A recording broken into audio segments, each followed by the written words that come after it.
सध्या अमेरिकेची राष्ट्राध्यक्षपदाची निवडणूक झाल्यापासून ट्रम्प नेहमी चर्चेत आहेत.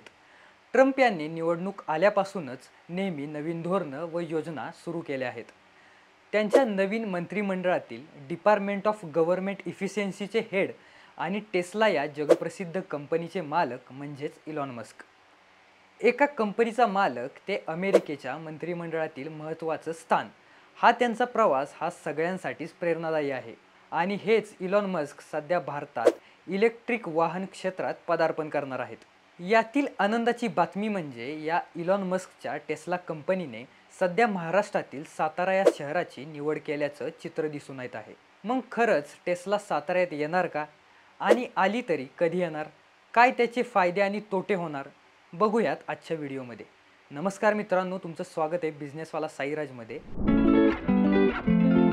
नुकताच विविध वर्तमानपत्रांमध्ये टेस्ला साताऱ्यात येणार ही बातमी झळकत आहे. बिझनेस स्टँडर्ड या इंग्रजी वृत्तपत्रानं देखील त्याची दखल घेतली. आता ही बातमी सातारकरांसाठी जरी आनंदाची असली तरी सातारकरांना नवीन प्रश्न पडणं हे साहजिक आहे. टेस्ला कंपनी इलेक्ट्रिक गाड्या बनवणारी अमेरिकेतील मोठी कंपनी आहे. या कंपनीच्या गाड्यांचे वैशिष्ट्य म्हणजे या गाड्यांमधील सिस्टीम.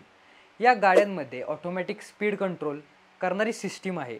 तसेच विदाऊट ड्रायव्हरसुद्धा सेन्सरच्या माध्यमातून ही गाडी चालते. म्हणजेच ही कंपनी टेक्नॉलॉजीतील आघाडीची कंपनी आहे. अशी कंपनी साताऱ्यात येणार म्हणजे मोठी गोष्टच म्हणावी लागेल. भारताची आर्थिक राजधानी असणाऱ्या महाराष्ट्रात टेस्ला कंपनी येणार हे तर नक्कीच. टेस्ला कंपनी साताऱ्यात येणार म्हणजे टेस्ला CKD असेंब्ली युनिट साताऱ्यात टाकणार.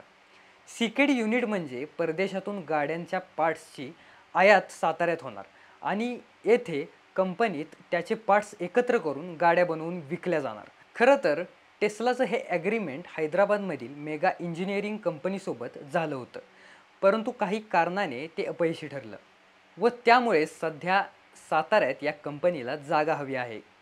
खरं तर महाराष्ट्रातील पुणे हे ऑटोमोबाईल हब म्हणून ओळखलं जातं. पुण्यात मर्सडीज, टाटा, बजाज यांच्या कंपन्या आहेत. त्यामुळे टेस्ला पण पुण्यात जाणार असं वाटत होतं, परंतु टेस्लाला हवी तशी जमीन साताऱ्यात उपलब्ध होणार असल्याची चर्चा आहे आणि त्यासाठी महाराष्ट्र स्कूटरच्या 48 एकर जागेबद्दल चर्चा सुरू आहे.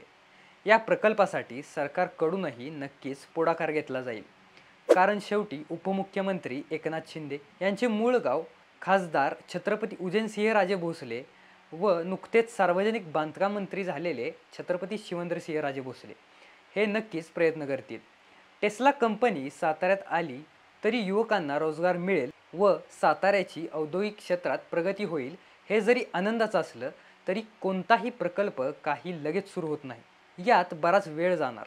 त्यातही जमिनीचा, जागेचा प्रश्न निर्माण होणार. साताऱ्यातील ग्रामीण भागात कंपनी उभारायचं म्हटलं तरी स्थानिक प्रश्नांना टेस्लाला सामोरं जावं लागणार आहे. बाकी सातारकरांचं नाव औद्योगिक क्षेत्रात कुठंतरी जोडलं जाईल हीच सातारकरांची अपेक्षा व टेस्लाच्या SpaceX सारख्या सातारकरांना अवकाशात गवसणी घालण्यासाठी शुभेच्छा.